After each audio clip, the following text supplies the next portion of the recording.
I'm not sure if this is the best place to ask, but what is the step behind this round pen? And the reason why I ask is because I think I've mentioned a few things to you. If you have a dog that is hearkening to you, so coming to you when you call them, but they're really adrenaline and really focused on the sheep, do you have a smaller pen where you work? And pardon me if I missed that, but I didn't see very many No. videos. So like you know how you were teaching Clancy his name?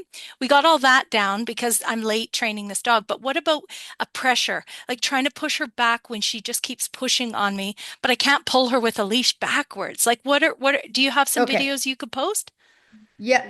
Yes. So, Natasha, I've got some, and I had you in my mind with this. So, most of my life, I have trained very, very strong-minded, strong dogs. And so I know exactly what kind of dog you're talking about. I do not want to put them in a smaller pin, and I'll tell you why. Back about 25 years ago, the little square pin became kind of a thing in the cow dog world. And it was a 16 by 16 pin. They would use a rake, a rope. And what it is now, if you think about this, you have a dog that's like the dog you're talking about, it can take a lot of pressure.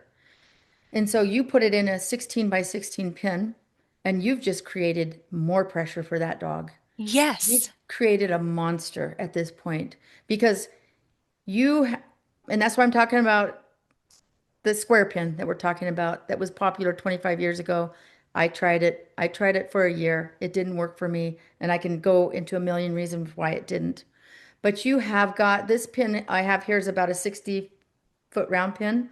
I would never go any smaller than that because the pressure that little pin puts on your dog is unbelievable, especially for number one, a sensitive dog, but number two, an arrogant, strong-minded dog is going to make a wreck out of that pin. Yes. Unless you have a rake, and you put the rake over their head, you block them with the rake, but really that in that small pin is just a band-aid for what's going on in that pin. When you take them out of that pin, they are monsters because now they've got all this freedom. So get that little pin out of your mind. I've got some really strong dogs. Actually, I'm working with one that's a litter mate to yours. That wasn't, it was maybe started in too small a pin at first, but I'm going to put a lot of pressure on them in a pin like this, and I'm going to back them away from the stock so that they feel less pressure about the stock. And I'm going to actually allow them freedom to move the stock around because if you take the stock away from them too much, then they're like a bull in a china cupboard. They're like, you've taken the stock away from me too much. So now when I go in, it's not going to be pretty. You might have to be stitching a sheep up, which I did yesterday.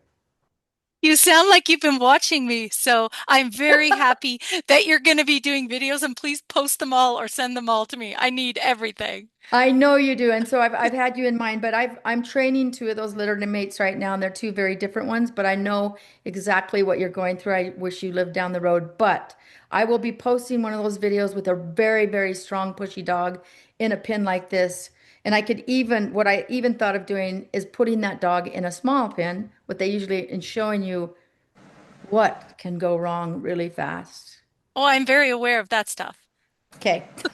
So we want the dog to be able to breathe. We want the dog to be able to feel pressure and the release of pressure. And you cannot do that in a 16 by 16 pin.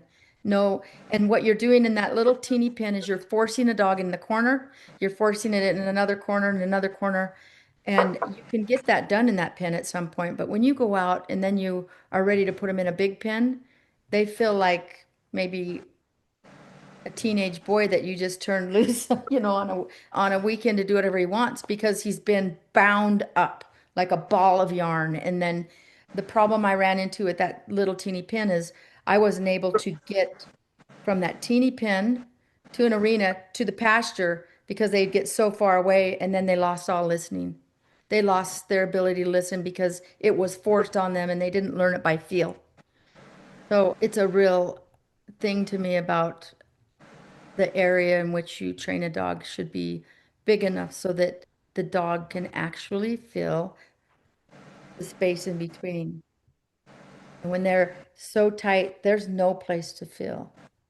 And this comes from 35 years of experience in testing that pin out, thinking, hey, everyone's doing it, it must be right.